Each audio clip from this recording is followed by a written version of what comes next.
سوراب گوٹ کے مختلف علاقوں میں کامبنگ آپریشن کے دوران 24 غیر مقامی باشندے گرفتار کیے گئے۔ کامبنگ آپریشن ضلع ایسٹ پولیس کی جانب سے کیا گیا۔ مزید تفصیلات جانتے ہیں نمائندہ 5 نیوز شائستہ زیدی سے۔ جی شائستہ، بتائیے گا۔ جی بالکل، سوراب گوٹ کے مختلف علاقوں میں رات گئے ضلع ایسٹ پولیس کی جانب سے کامبنگ اور سرچ آپریشن کیے گئے۔ آپریشن کے دوران تمام داخلی اور خارجی راستوں کو سیل کر دیا گیا۔ 38 کے قریب دکانوں، گھروں اور ہوٹلوں کی تلاشی لی گئی۔ تمام مشکوک اور مشتبہ افراد کی تلاشی لی گئی۔ تلاش ڈیوائسز کے ذریعے سے آن لائن شہریوں کا ڈیٹا چیک کیا گیا۔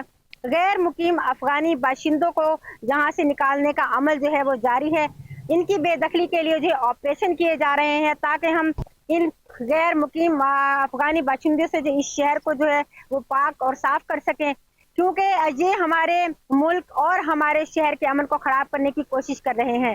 پولیس نے مختلف کارروائیوں کے دوران کامبنگ آپریشن کے دوران 24 افغانی باشندوں کو گرفتار کیا، قانونی کارروائی کی گئی۔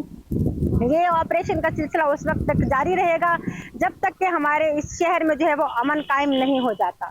جی